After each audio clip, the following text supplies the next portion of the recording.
Hey guys, so I wanted to talk about building codes and zoning because these are two of the biggest issues that anybody who decides to build a tiny house will end up facing, and they're challenges that have to be figured out. The difficulty of building a tiny house is that it's so non-traditional. People don't normally build houses on trailers, so trying to figure out how to do this legally is kind of difficult. So for building codes, there are two common standards. One is to build your house to IRC standards. IRC stands for International Residential Code. So this is an international I can't talk. This is an international set of standards for houses. The other option is to be RVIA certified, which is the set of building standards for RVs.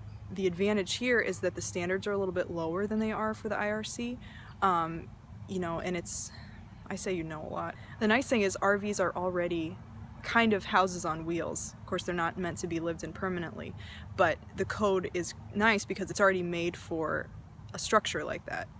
The downside is that if you are classified as an RV, generally you can't permanently live in your tiny house because RVs are meant to be temporary recreational vehicles. So it varies by state, but in some places you can only live there for 30 days before moving it.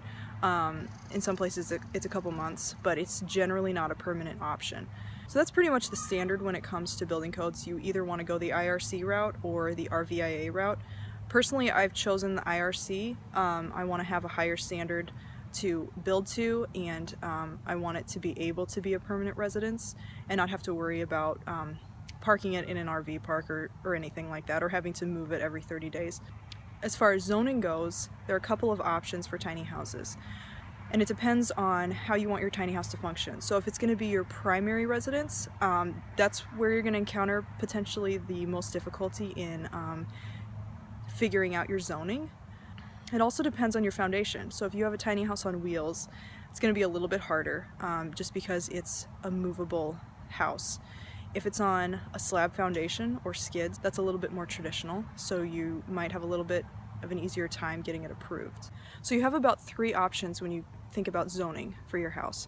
You can either be classified as an RV and park in an RV park or an area similar to that.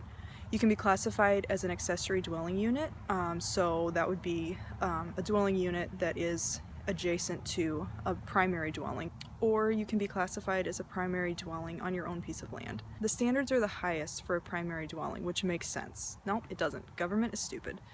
Nope, we're not going to be negative. So I will keep you guys updated, and I'm looking forward to posting some more videos and talking about some of the other things that have to be considered when building a tiny house, and how I'm figuring it out and what I'm planning on doing for my own house.